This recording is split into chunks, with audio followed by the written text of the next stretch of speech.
So this meeting is called to order for the Fairfield, Town of Fairfield Board of Health. It is 7:30, and so I think we have a quorum. We have a quorum? Yep, we have, and Mary Frances is on the line. Oh, hi, Mary Frances. Hello. So I guess we should start with a motion to, if everybody got a chance to see the minutes from last meeting, is there a motion to approve the old minutes? Second? Second. Eva, Christine. Great. All in favor? Everybody in favor? Yep. All in favor? Opposed? Motion passes. So I think we can go right to the director's report. Sure. So I'll start off with some of the activity that's going on. So as we were discussing before, things are crazy with lots of activity going on. Good evening. So we're what we're looking at right now, some of the forecasts are starting, and you've probably heard news reports that they're estimating sort of that we may see the peak soon. IHME, which has been pretty spot on with some of their predictions, is saying we're a few days past the peak for U.S. and Connecticut, which is a good sign. We're looking at our data, and week over week, at this point, there's still a couple days for more cases to be reported to us. But we are under last week's right now, but it's a lot can happen in a few days. But we'll see, we'll know probably by end of day Wednesday, where we stand, but we're still under the previous week, which is good that we're not over. Last week we were already over, and, so that's a sign of hope there, that maybe we're starting to see the peak, and at least, lots of people think that it should be happening very soon.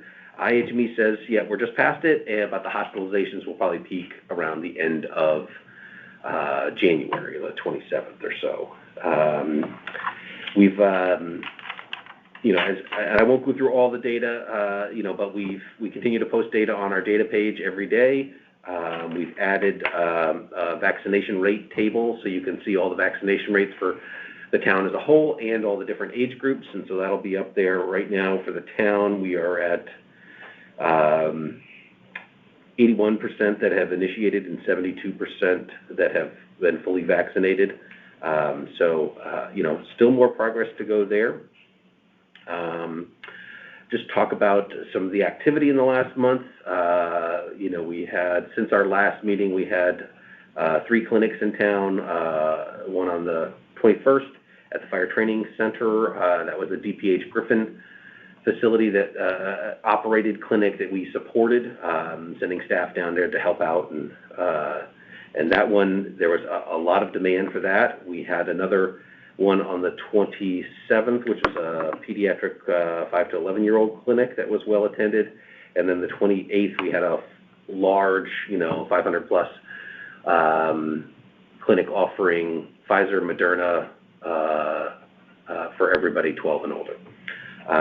We have some upcoming clinics this week. Tomorrow we've got another pediatric clinic, and one of the hopeful signs of that, we put up so many slots. We have up 84 slots, and we'll add, if it gets close to the max, and we'll add another vaccination station. But right at this point, we are still around half full, so only about 40 people demand there. So that's a sign that demand has slacked a little bit, and that there's lots of vaccination resources available. And in a similar way, we have another clinic this Friday that's doing everything first, second, and boosters, Pfizer and Moderna for 12 and up. And do you need more people for that? I don't think so at this point, because we're still around a little over 400. I don't think she put out the staffing yet. Yeah, I didn't see that. I mean, I'll let her know. I'm available if you need more people. Okay.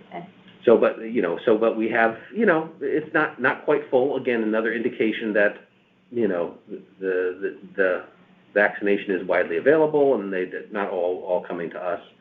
And not like what we saw on the 28th when it just filled up. right away. So it's been, those clinics were over the holiday break from school, so we kept busy there.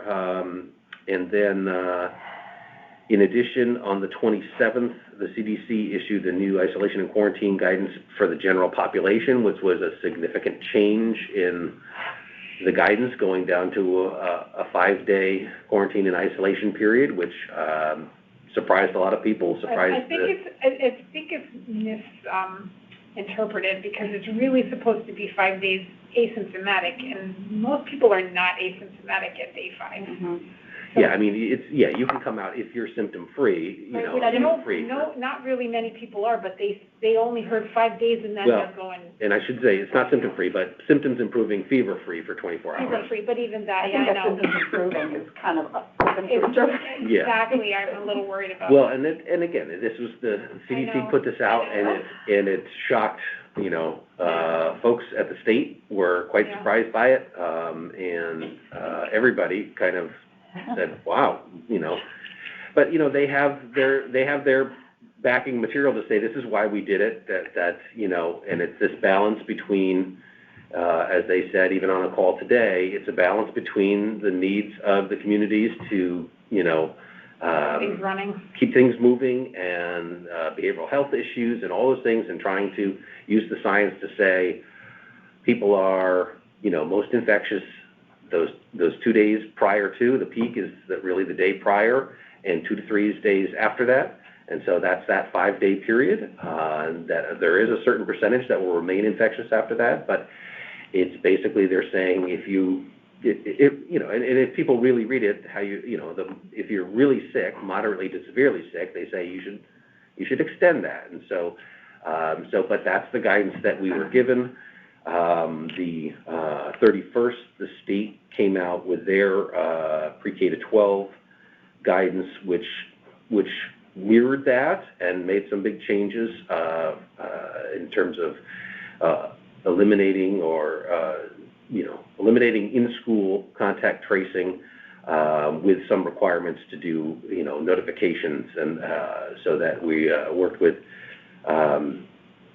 Mike and the administration to review that, and but you know, essentially that state guidance was adopted, and then on the 4th, and then amended on the 6th of January, the CDC updated their K-12 guidance, which is largely mirrors, and a lot of their guidance mirrors the previously issued guidance of the 5-day quarantine and isolation period, with those caveats that we talked about.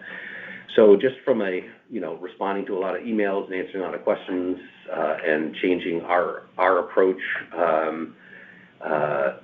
it's been a challenging few weeks in terms of adopting those and moving forward. And then in addition, last week the CDC made came out with 4 different changes of recommending a third dose for those for 5 to 11-year-olds that are moderately or severely immunocompromised, and then switching from 6 months to 5 months for Pfizer initially, and then the space between a booster shot and the original primary series, first for Pfizer and then matching that with Moderna later in the week. And then changing the recommendation that a booster for 15-year-olds is a should and not a may. And so those came out last week, so that adjusts things for us as well. And so what we will be, the clinic this Friday is doing, you know, everything for 12 and above, so we'll take that into account. The department is starting the process of transitioning. The town has purchased a new permitting inspection system called Municity, and so the building department has switched over already, and we will be starting the process this week. Have a meeting with the Municity folks and with IT department to talk about transitioning ourselves over to that. And so it's you know, we were part of the selection process for the new program for the different town departments, and so this will be used by, you know, everybody that typically signs permits from building, zoning, conservation, tax, assessor, fire marshal, and us are the typical culprits that sign, and sewer department that sign permits. And so we'll begin the process of transitioning away from our previous database, and it'll be a slow rollout. The town's doing a lot of the work internally, but we hopefully by next licensing period, which is a year from now, next January, we'll roll out the new system. But hopefully we can transition to doing inspections and complaint inspections and other inspections, restaurant inspections through that program. It's used by several communities in Connecticut, and so there's already some existing templates that we can adopt. We will have, on January 31st, we will have a new candidate presented to the Board of Selectmen for the Board of Health. So if approved, Jason Prevelige, he's a PA in the area, and so he will, if approved, he'll join us in the February meeting. We continue to participate in the fill use meetings that are going on, and working through sort of all the details related to the remediations and investigations at those different sites. And so, but there will be, bring it up just because there'll be if people are curious about where the whole thing stands, there's a large informational forum coming up. Oh, I forgot to write the date, but I think it's the next week. What is it, 16th is Tuesday? No. 18th. Tuesday. So I think it's next Tuesday. There'll be a large informational meeting, joint RTM, Board of Finance, and the town will do a large presentation of, here's the status of the entire set of projects, both the fill pile itself and then the sites around town. So if you're curious about that, that's a good opportunity to get sort of the best update. Department participated in some of the planning related to the test kit and mask distribution that was going on. I did get the chance to go to the one on the 2nd and hand out a bunch of test kits. So we handed out 7,200 test kits and masks to about 1,800 households. So we're giving 4 per car, 4 masks and 4 tests. And that went well. It took about 3 hours, and then they used some of the. We did a hot wash or an after action sort of review meeting, and it decided to switch the location for the one on yesterday, the 9th. Switch that up to Smith Richardson Golf Course, and had sort of, rather than one long lane of 10 cars that would pull up and then get handed stuff and then pull out and then 10 more cars, they went wider and had sort of 4 lanes across and doing that and going through that. And they distributed, I didn't attend that one, but they did 3,000 test kits, which is a different, it's a 2 tests per kit. So they gave those out, to 1,500 cars. And so, and we will be working to, there's a series of deliveries. There's some indication that there'll be some more test kits coming from the state coming down the future. And one of the things we'll be working with the Senior Center and Human Services will be test kits they're doing kits for the seniors. They can come pick them up. They make an appointment and come get them. And then they've also provided some to the senior housing complexes in town. And we'll be, through our nurse that's doing the vaccinations of the homebound, we'll be distributing test kits to the homebound as well. So playing a small role in that, the emergency management out of the fire department and police are taking the lead on that, as well as the CERT team is the predominant volunteer force that's distributing them. We did get a request from the state to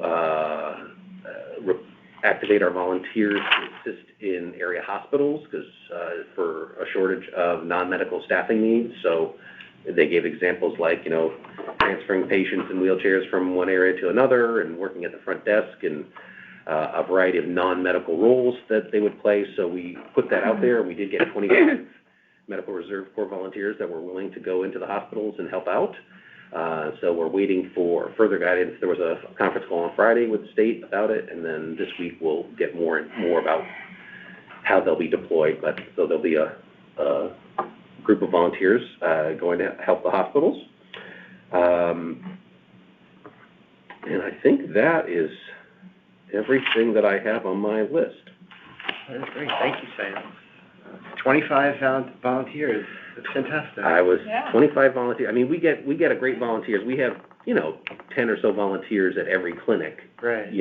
but to go into the hospitals, Yeah. it's a little bit of kind of ground zero, and, Yeah, that's really- I was pleasantly surprised, so. That's really impressive. That's great. Thank you, Sam. Jill, nursing report?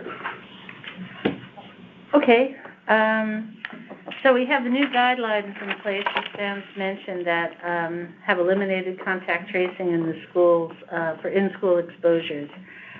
However, the extraordinary transmissibility of the variant and the number of new cases has put an even more extraordinary burden on the nurses. They are working around the clock. They're working weekends, they're working holidays, they're working the snow day to meet this challenge. To give you some perspective of the demands, for the first 10 days of 2021, we had a total of 74 school-related cases. For the first 10 days of 2022, we have 850 school-related cases that have been reported. Wow. Not necessarily, And Jill, when you say school-related, we're not talking about transmission in the schools. We're just talking about they have a connection to the school incidents, system, yeah. a student A student or a staff. Wow.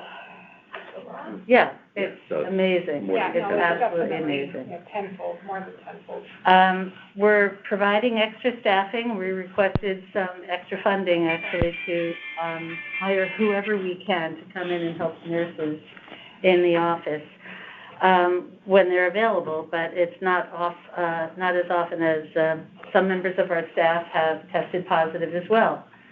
And I don't know how, but we're able to cover the schools, I say that, give it over 3 days, and we've managed to provide adequate staffing.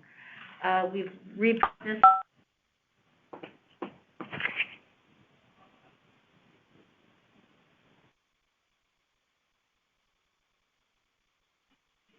Sorry, okay. We've repurposed the work of the audiometric aide and the dental hygienist to assist with the clerical duties.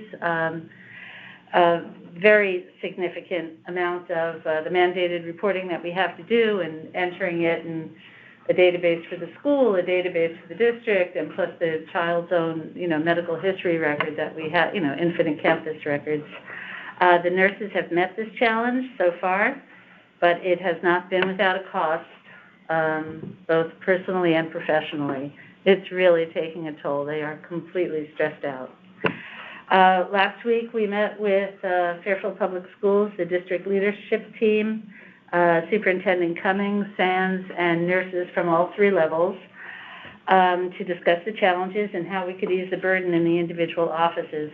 I have to say, Fairfield Public Schools, the leadership team was very sensitive to what the needs of the nurses were, and it turned into a bit of a brainstorming session. Some schools have already started trying to develop alternative ways to get this information together. We're planning on, brainstorm some ideas to get the reporting done while allowing the nurses more time to complete the work of the health offices. We have plans to change the absentee message when people call in to report absentees. And actually, I was working on the language with that with some of the people from central office today. Just to put more of the burden onto the parent. It's not very complicated, really. It's, day of symptoms, day of your test, whichever came first, add 5 days. If you're better, come back to school. I mean, that's really the essential message. So if we can get that information out, the nurses will always be available for the exception, for them to manage those kinds of exceptions with the phone calls and what have you. But 850 cases in 10 days is an extraordinary number. So the day of symptom, day of, can you Sorry? repeat that? Day of symptom? that you Or need day to- of- Oh, I don't have the exact language, I could see if Okay. I want to do it, but, But the intent is to get them to say, I got it. it's COVID-related, yeah, and what days am I gonna be out? yeah. And, it's been interesting. It's been interesting. I have to tell you, a huge complication of all this is the use of home tests, Yeah. which thank God we have them, but, the contact tracers don't get that information, obviously, they're not reported to the state database.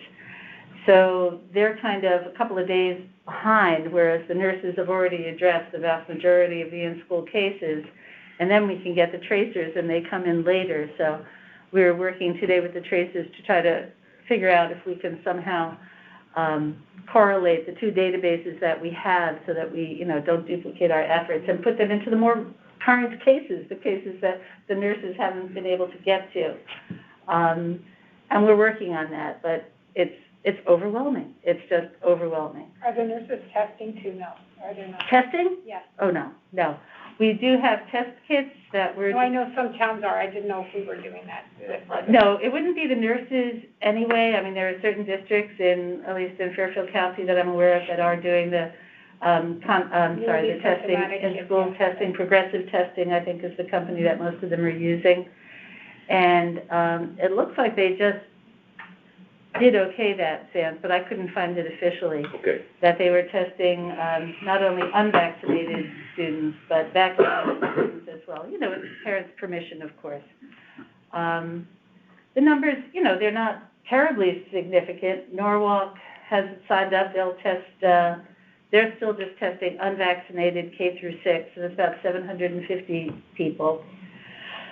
Greenwich is doing vaccinated and unvaccinated. Westport has started vaccinated and unvaccinated today. And we're considering it. It's on the table. Yeah, I I mean, don't know where we're going to go with the that. request was put in initially when it came out in the fall. Yeah. And just what the experience of what some of the other districts were seeing is very low enrollment rates in it. And so the benefit of it at that time was somewhat limited. Yeah. But the landscape has changed entirely. It certainly has, yeah. So we're taking another look at it. Let me see. So we're doing the return to school dates, clerical help.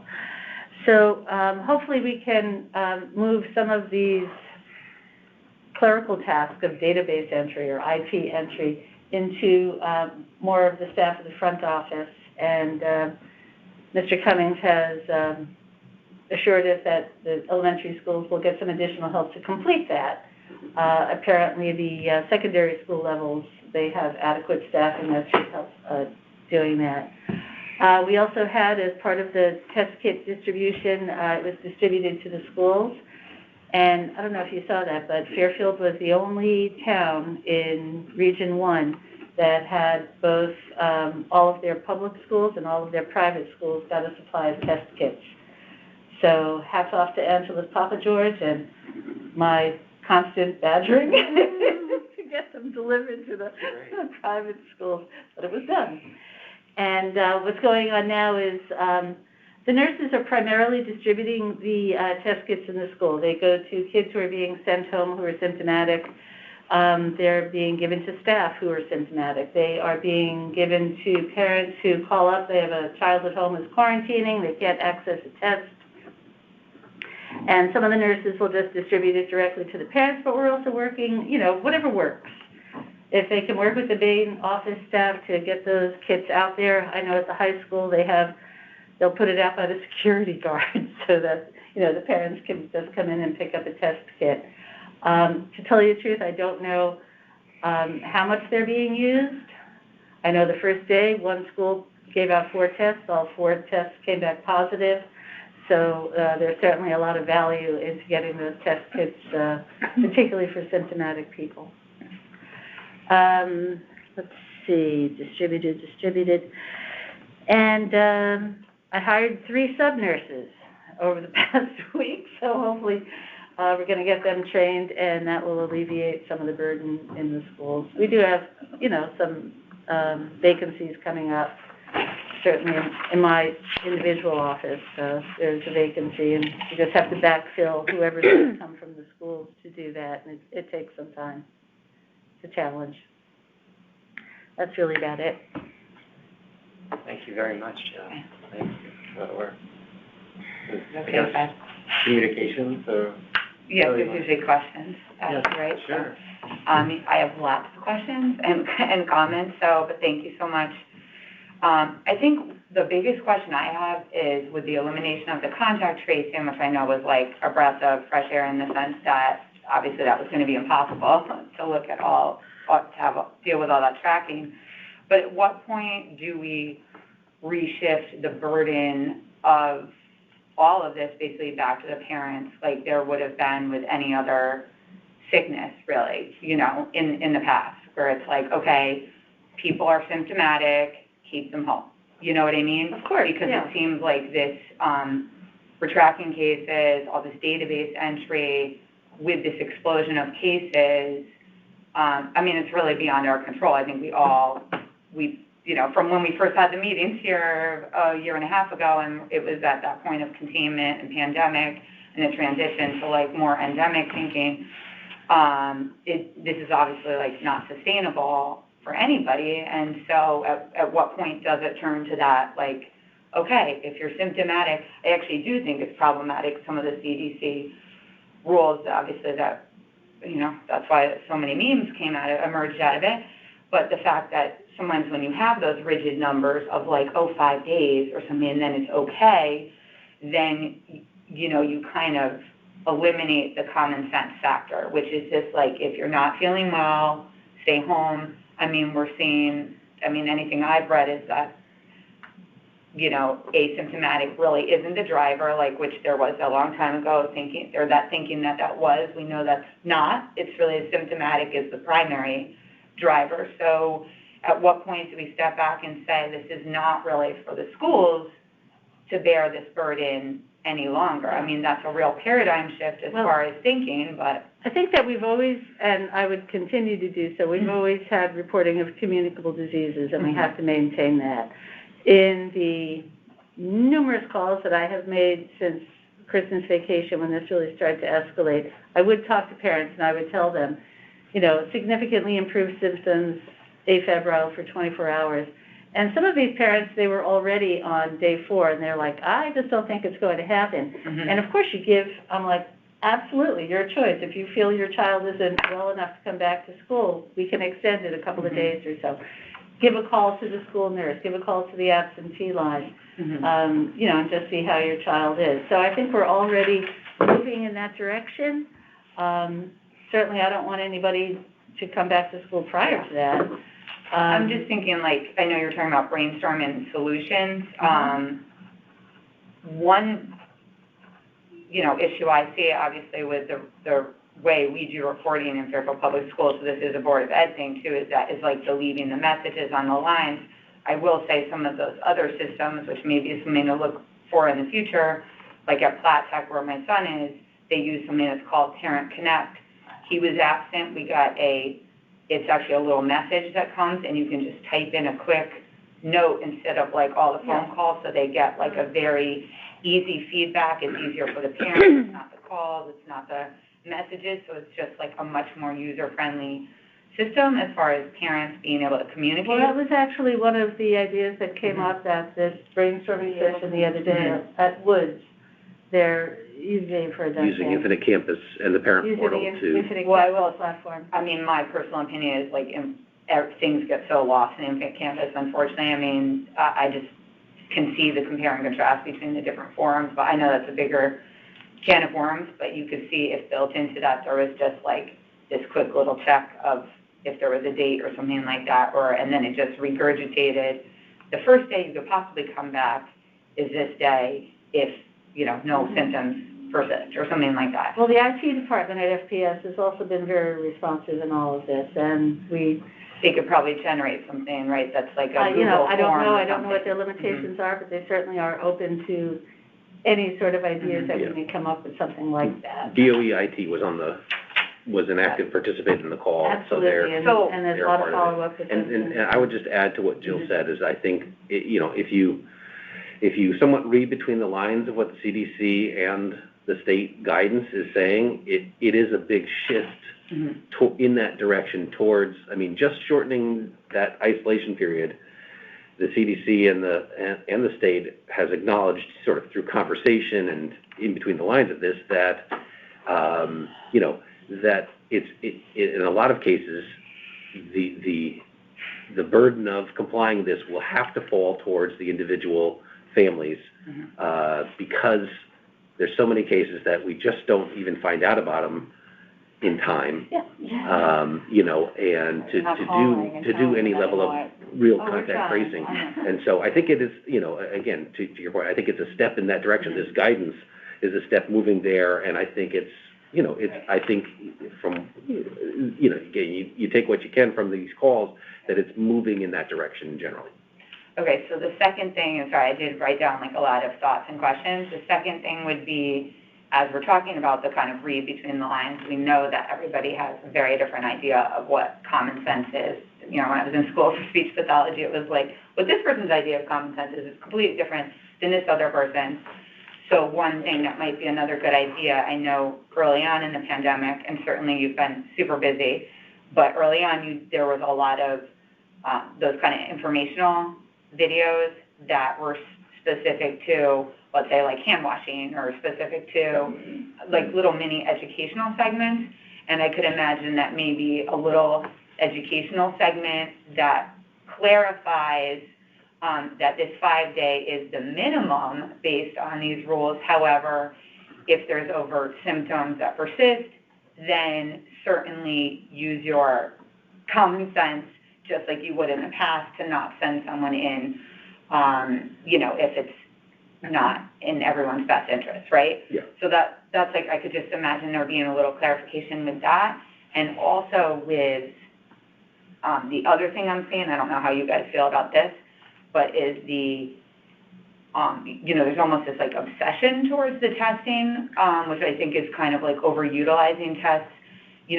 I think there's still a lot of confusion about the fact that rapid tests, these home tests, are really primarily valid for symptomatic patients, right? Symptomatic people. So you had so many people going out buying tests, or being exposed yesterday, testing today, testing the next day. They don't have symptoms. So that test is very likely to not going, it's almost like wasting tests. It's just like when people went for the holidays, they made that choice to just have the peace of mind of, oh my gosh, let's all get a test, then we're going to go see our loved ones. But the bottom line is that it's just like, it's like a placebo effect or something, it's a false reassurance, I guess is the best way of saying it, because a rapid test is really only appropriate within this context, right? And I do think like some sort of education and delineation of like, rapid test used for this, if symptomatic, use rapid test. If asymptomatic or exposed, PCR. You know what I mean? And after 5 days, after Exactly. not day 2, not day 3. Exactly. I just think that there's so much misinformation going around there. There's a lot of information, period, Right, and there's it's just a lot of very instances, confusing, so yeah. unless you're in it all the time, it's hard to Mhm. keep track of it, so, Totally, and things have changed so frequently, so I'm just thinking of, as far as alleviating some of that, I do think there's a lot of kind of panic surrounding it and the testing, where that could be really relaxed based on the messaging that's coming out, and that would be beneficial to the community. So that's kind of like a little bit of a separate thing, I guess. I had a couple other things.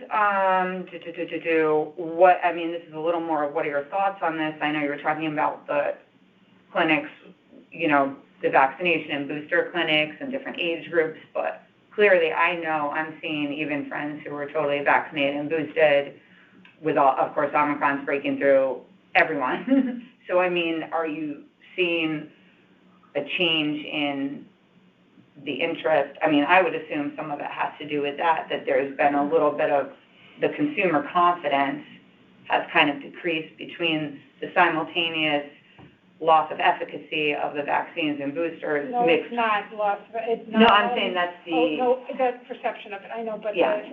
when I, in the clinic, I mean, I see numerous people, Mhm. most of them vaccinated, Mhm. maybe not boosted, but they're clearly not, none of them are ending up in the hospital. And Mhm. the ones that are in the hospital, 80-something% of them are the unvaccinated ones. Mhm. So, that, we know it's working. So it is hard to convince patients of that, but that is the fact, that they are Mhm. definitely less symptomatic and less severe. So it definitely should be going forward. right, I'm just saying, like, I'm just kind of seeing that in friends that were fully vaccinated and boosted and did get really sick and were just, like, frustrated, so I'm wondering. That's not the majority, though. It Mhm. really isn't, so.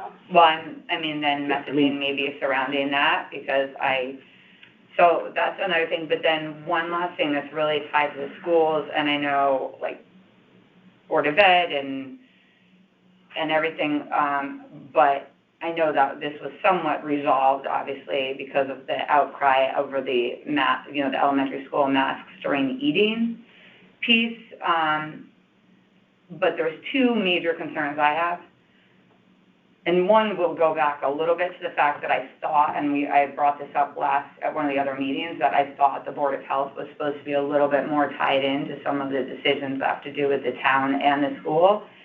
But just the fact that messaging was even allowed to go out about, like, kids literally needing to take. That came from me. Right, Okay, okay. I will own that 100%. I was in the middle of having Omicron cases Mhm. jumping out at me. Right. I had parents on one side saying, Mhm. what are you gonna do? My kid's gonna be eating with a kid who's 5 days post-diagnosis. Sally, I wasn't getting information from anybody. From the state, we had active eating. Mhm. Every parent I spoke to who I suggested, take a bite, put your mask up, give a couple of chews, take a bite. Mhm. Everyone had no problem with that advice. They said, yep, sure, makes sense. The problem came from the other group, and, what can I do? Yeah, I mean, I'm I just trying think my there best should be here. some, and I'm not, I didn't know that came exactly from you, so I don't mean to put you on the Absolutely spot. for me, I own you it. know. But I just think, but then I think with that said, I think that that's not fair for you to have actually all that responsibility, and I think that that's where sometimes there maybe should be discussion so that there is some perception of, like, what is the parent response and parent perception going to be to something like that.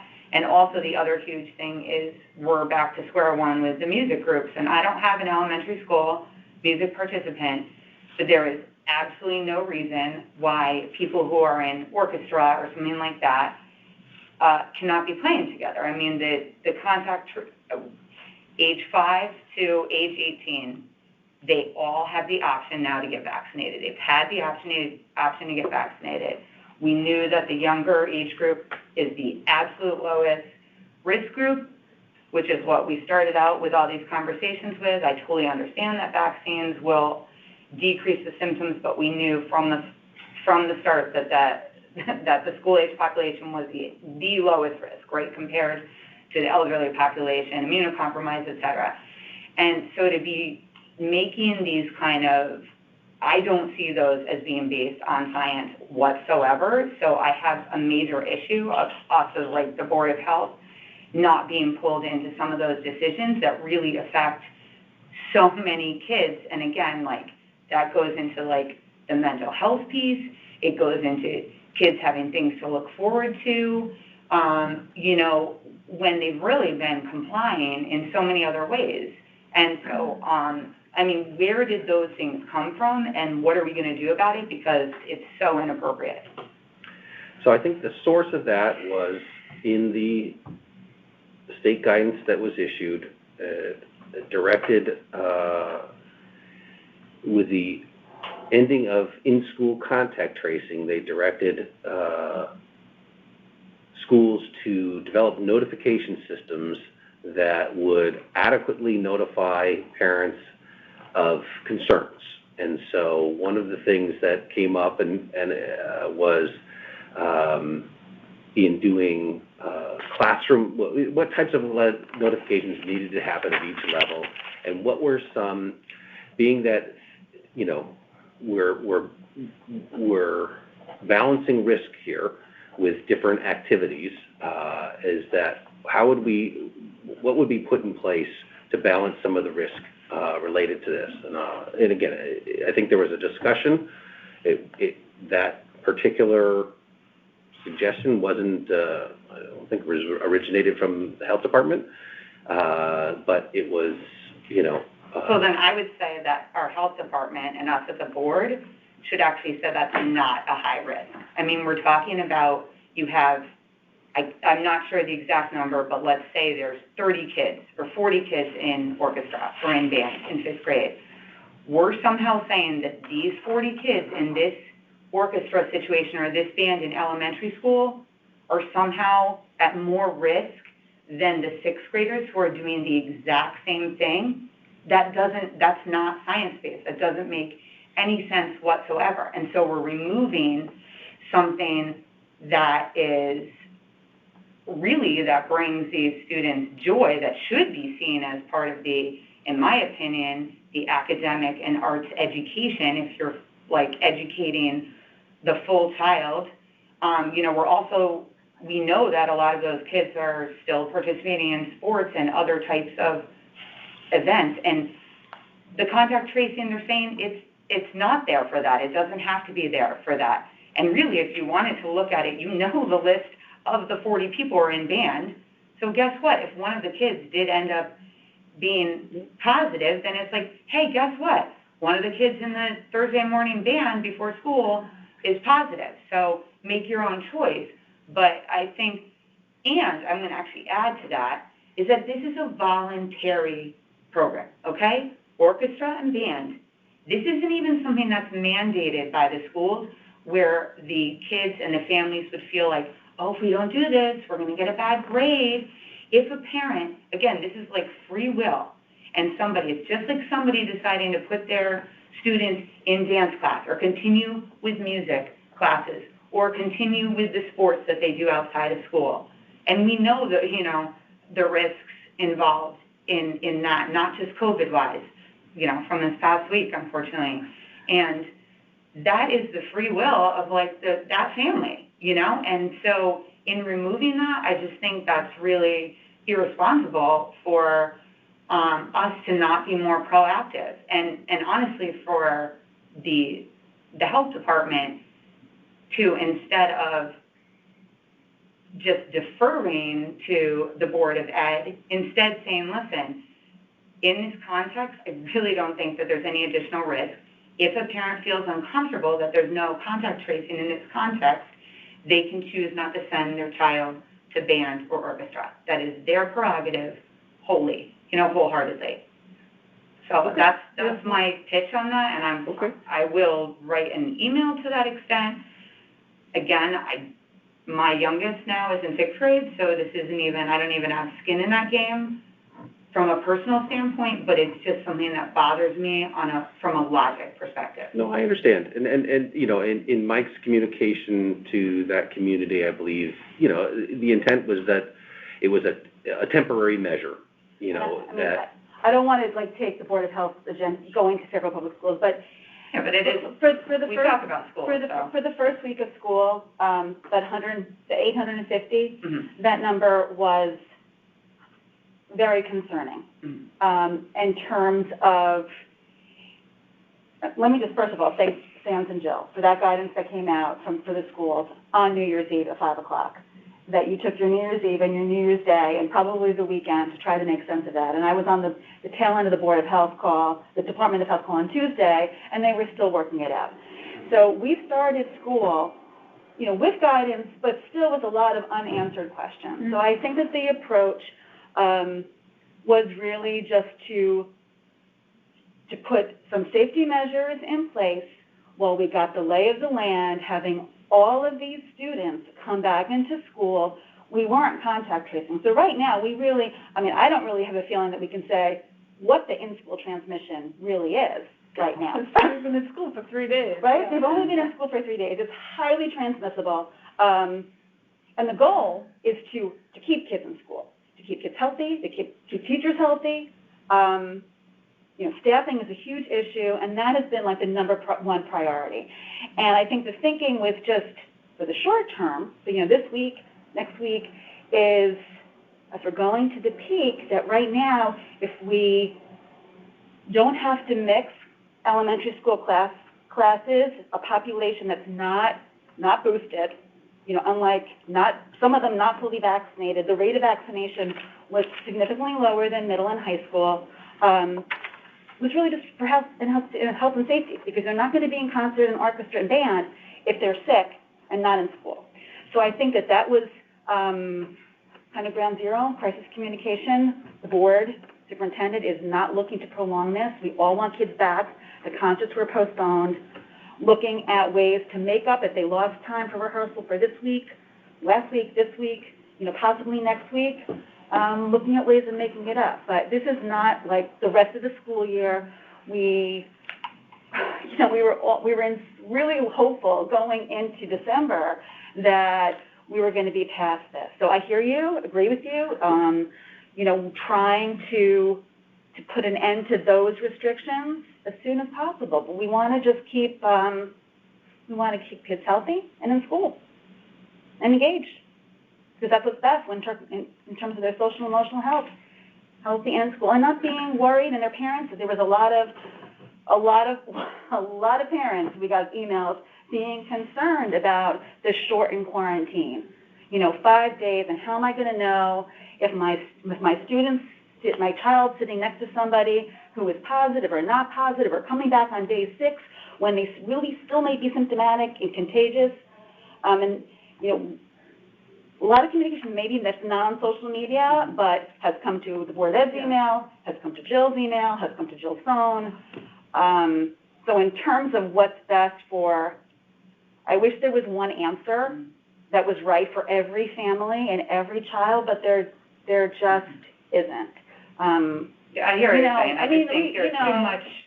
I just think there's a little too much top-down control. I have an issue with that, and I also think that everybody is serving, the parents, and in certain situations like that where parents actually would have a choice of whether or not they want to send their child or not, that there should be consideration of that, okay? Because someone can opt out if they choose to opt out, and just to watch what parents and families are doing in the outside, in the public sector, and then back into like the school situation, it's like there's these two completely different worlds occurring. It's like what's happening with all this like control and trying to, keep things contained in the schools, and we know that that's like, it's not happening. It's not, it's not working. I mean, look at the numbers because of just what's happening with Omicron, and, people are getting it. Well, they're going to get it. Everybody's going to get it. If they haven't gotten it, they're going to get it. And then what? And I mean, and honestly, like, when are we going to be looking at the other pieces? Like, I'd love to get the numbers of then in the town right now, how many people have had and recovered, like, fully. And I know you can't track everything because of the home test, but at what point do we look a little bit at, again, like that natural immunity piece, and the fact that, like, okay, even though there are some people who are not vaccinated, there's a lot of people who have had and recovered from it, and I know there's different research studies on that as well, as far as efficacy of natural immunity versus not, but, you understand what I'm saying. No, I think that's... I just don't like silly rules. That's part of the... I think the intent behind it was regarding safety, and I think that was the intent behind it. I know, but like, my friends were at concerts at Carnegie Hall, like, this weekend. My other friends went to Hamilton on Broadway. Like, there's these things are still happening, Of course. But, I think we have to go back and think, at Thanksgiving, nobody heard of it. It was barely, and then there was one case in the beginning of December, and then it exploded. And so every decision that's made is, the information is changing day to day. And I agree. Obviously you want kids who are interested, who are in music or in any other kind of before school or after school program. It's really important that they're able to do that. But these times, listen, we're very fortunate that it's turning out that, you know, as we see more Omicron cases, that it's less, what if it was more severe? Right. Then we'd all be in like, it'd be, it would be hard to imagine what would happen. Yeah. And so we're still, I mean, from the CDC on down, you know, for everybody, all the epidemiologists, everybody who's involved in making those kind of, you know, judgments and decisions and gathering data, it's constantly evolving. So I think yes, you're going to find inconsistencies for sure. And I think that's just the nature of when things like these, a lot of people, none of us really have experience with public health, like crises like we have over the last couple of years. And so I think that it's going to change quickly. And I think that policies, as long as everybody is, I think your points are well taken, absolutely. And I think that policies should be readdressed as we get more information, and that could change week to week. So I certainly hope that, you know, any policy in place, even with cutting the quarantine times down, you know, that's based on some scientific evidence, but it has to be interpreted correctly by parents. I mean, parents are looking for guidance. I think a lot of parents are looking for guidance from the schools. But again, like and I appreciate that. So back to like the keeping kids safe, right? And like, let's think about that big message. Is the keeping kids safe? And again, I think we have to like have this more global perspective of looking at the forest in spite of the trees, that we're so stuck still on the cases, on the numbers, on the 800 something versus this something, which is important to just to consider, of course, but it's still, what does that mean? Right? Right now there's still a major negative connotation with the word COVID, right? Because of where it, because of, especially where it started, because of the fear of the unknown in which we started with that, okay? But now, like what you're talking about with the evolution, the progress, the fact that we're in Omicron, we know that it's still a risk, obviously, to many people. However, I want to go back to the point, again, at those early meetings, where the goal was to get the elderly and immunocompromised vaccinated. That was the goal. That was what we were talking about. That's what those are the numbers that are so high. So going back to the kids and the kids' risk, which was always very, very, very small in the beginning, it's even smaller now because it's a less severe virus, A. B, you have many who have chosen to be vaccinated. C, you have the dawning of a booster.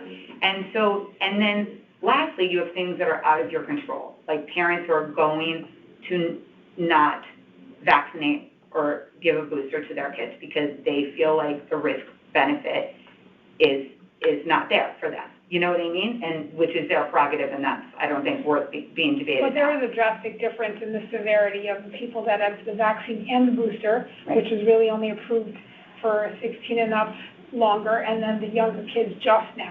So that's where you're going to notice that difference at the middle school and the high school, that there's going to be more boosted. All my kids had COVID in April, and that was pre-even, vaccination, and it was a cold. You know what I mean? So obviously everybody has different experiences. Oh, yeah, And, they do. Yeah. Well, I understand that, but They do. my point is, again, is like, what is the end game, though, as far as the keeping kids safe? I mean, I'd love to see the numbers analysis, and the last time at the last meeting, we didn't have the answer to it, of the kids, of the students,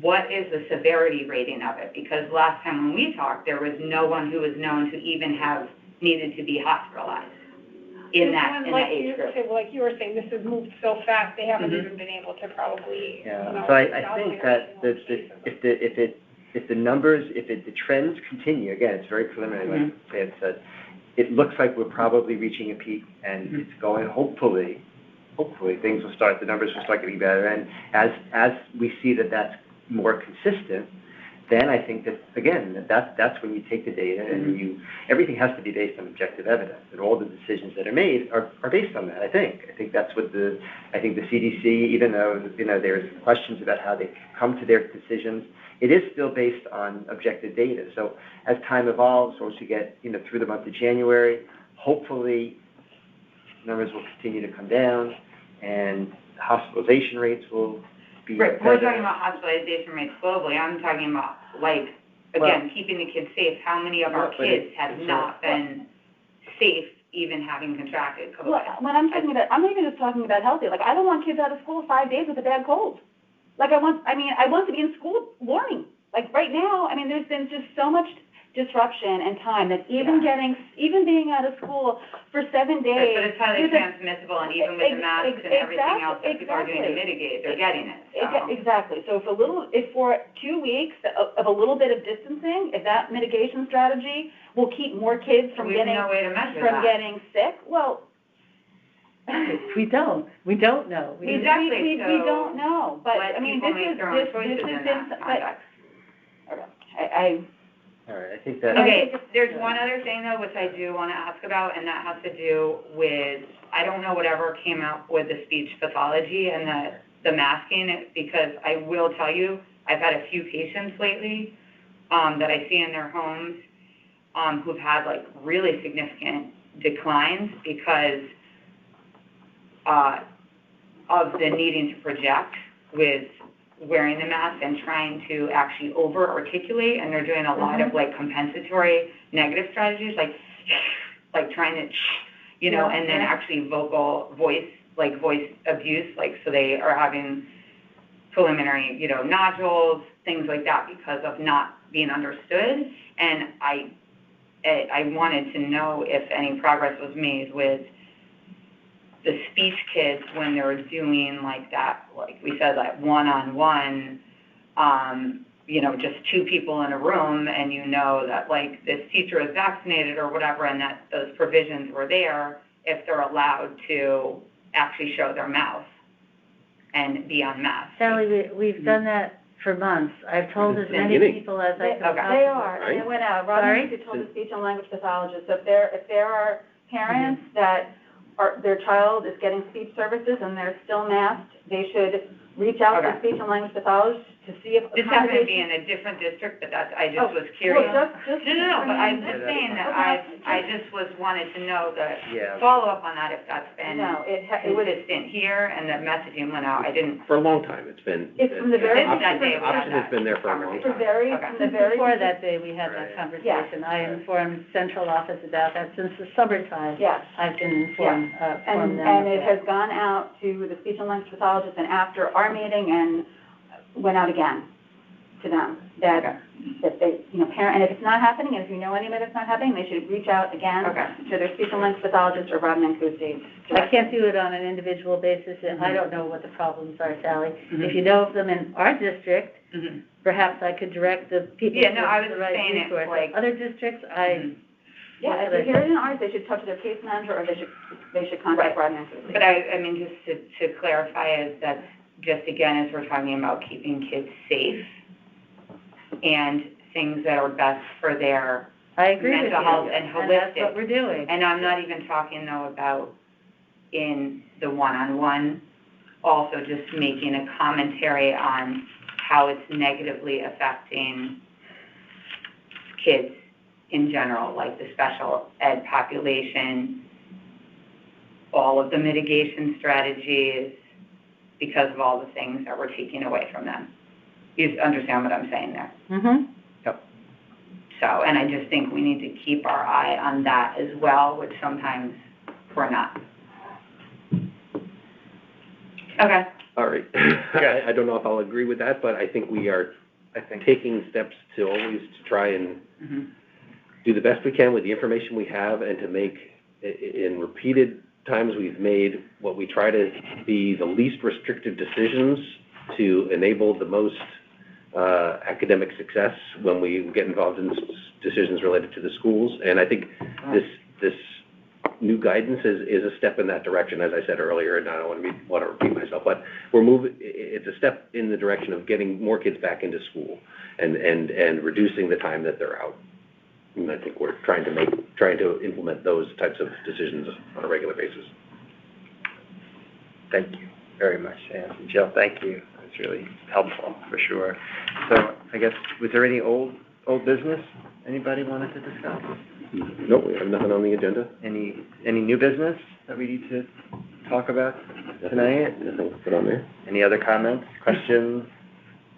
I just wanna know if in future, if there's like a policy, something like that, like what came up right before the initiation of the new semester, or whatever you wanna call it, if there was a way to do like a brainstorming thing with the entire Board of Health. Because again, in the policy and in the charter, that is very clearly written that we are to be a part of the decision-making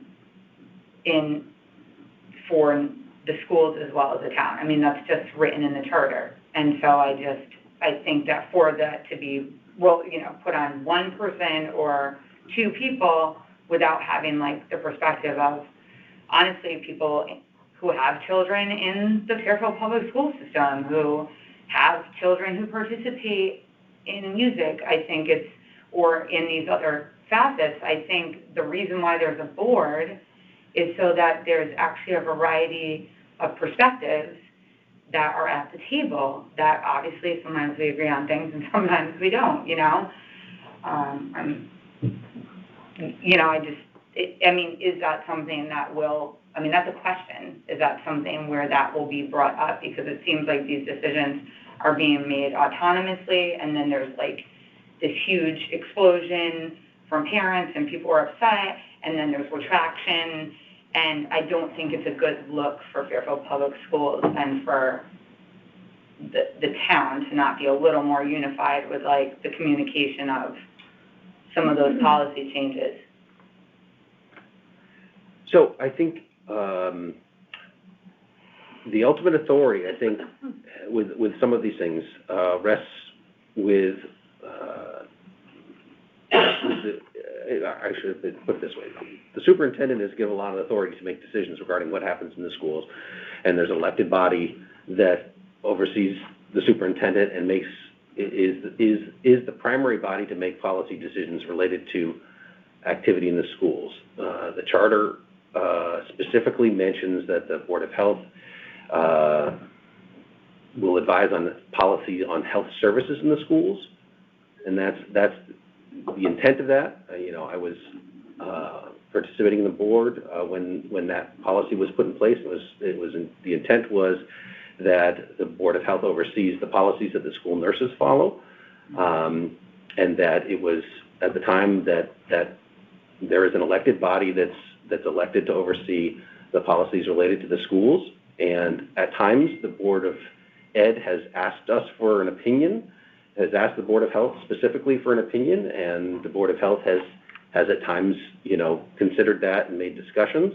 But I don't see, and again, I am not the director of the board. I'm the director of the department, and so I report to the board.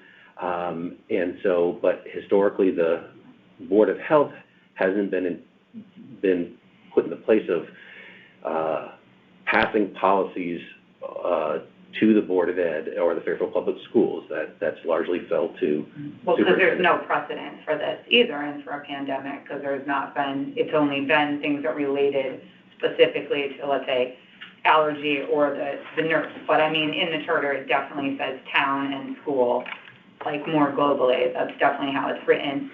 I just think it's something that should be explored, because what I'm hearing and what the parent groups are hearing is that Mike Cummings is asking you for a lot of the guidance prior to making certain decisions.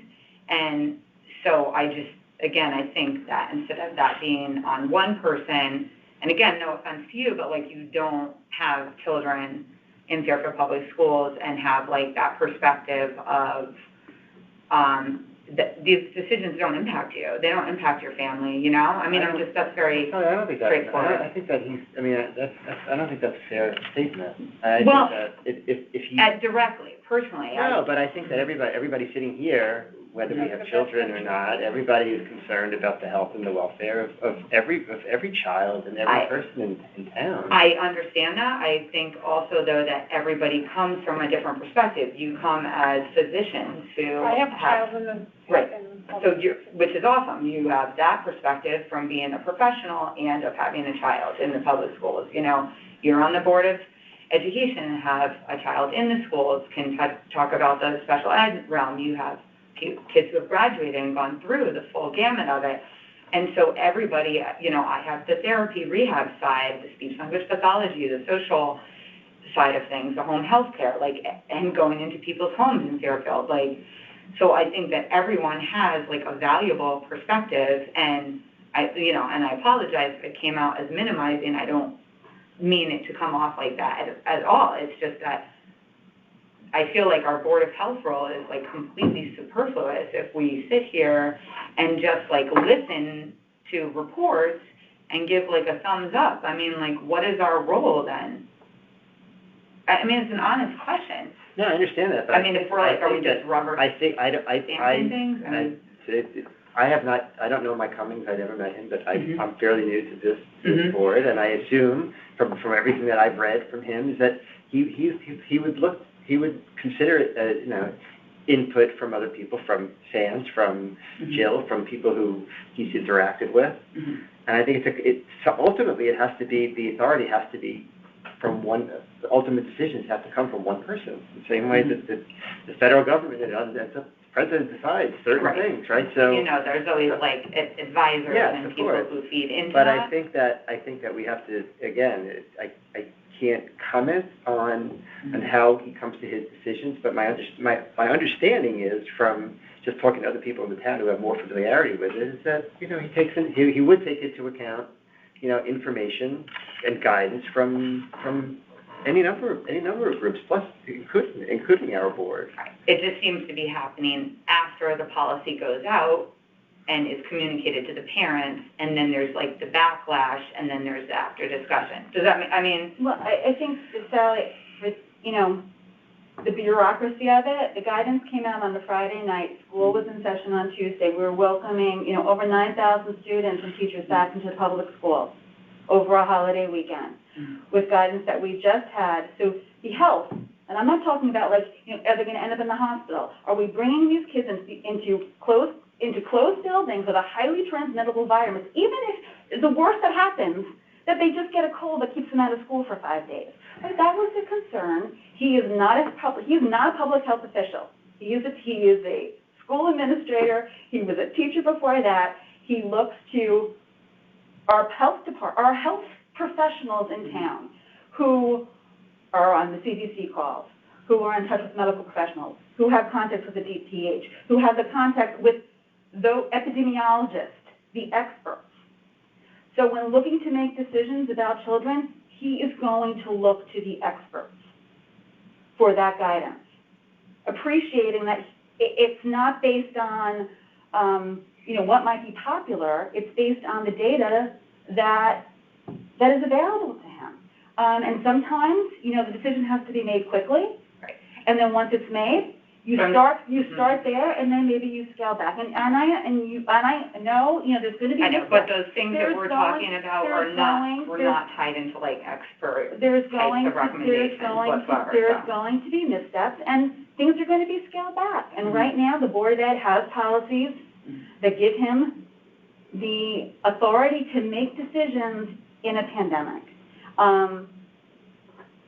And that's where we are right now. And I know that, you know, I wish that everybody agreed with every decision made and everyone was on the same page, and that we knew it all. I mean, one thing that I remember is just that in approaching this, a little bit of just humility, I think, is needed, that we need to be humble, that we don't, and I'm not saying, I'm just saying in general. I'm just saying, but Christine, it's been like almost 2 years. Right, it has been. Following the rules and have humility, and people are frustrated. I understand. We can talk about frustration. You know, I understand. Believe me, Jill, I'm sure, Sands can surely understand frustration and exhaustion and pandemic fatigue. But, you know, Thanksgiving, I don't think any of us thought that we'd be in this position that we are in now. Right, now I know. And here we are. So, you know, we do the best that we can to try to make things, you know, as normal as possible for our kids. And a lot of great things are still happening. And in terms of music, I talked to Mike about it, trying to get that back to normal. And even with the concerts, all of our conversations last fall, the Carillon happened. Candlelight happened. Kids went to Radio City Music Hall and performed. They had the opportunities. I pushed that and. A lot of people pushed Drive that. her behind that with other people, of course. A lot of people pushed that at various levels. Because that's what, they want, Right. and they're willing to Well- take on a certain amount of risk, like. Well, and exchange for finding, their kids. finding ways of having it be safe. For all kids. Okay, we're gonna go in like a catch-22, Well, because it's impossible for everything to be safe in life, I know, there's 100% There's a risk safety, in everything and in there life. absolutely is. Absolutely. There You know? absolutely is. And at some point, it's like, I think giving parents the benefit of the doubt of what they're willing to risk. But anyway, so I'm not gonna talk about it anymore, but those are two things I'll follow up, and I don't think you totally answered the question, though, as far as, like, just, I think in future, if there's, like, some sort of a big question, just getting a little more, you did brainstorming with your groups, which was helpful. I think a lot of us have a good range of ideas and input, and that it could be helpful, and also sometimes take the onus off of one person or two people, and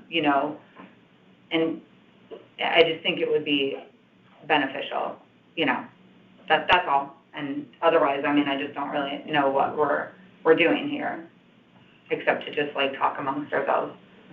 Well, and again, I think I said this a few meetings ago, that, what has happened over the last couple of years has been atypical for the board. Typically we have policies and things that come before the board and discussions about them, and, largely the department has been consumed with the pandemic, and so we haven't moved a lot of those things forward. And, I think as the pandemic evolves, that we'll get back to those types of things, but we're still at it right now, where we're in the midst of it, and we're not doing a lot of that, looking at our own policies and revising them, and, the ones that govern the operations of the health department.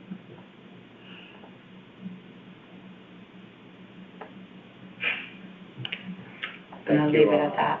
Okay. Any other comments, or we're done? Is there a motion to adjourn? Let's adjourn. Second, all in favor? We are adjourned. Thank you. And the time is 8:42? Yeah.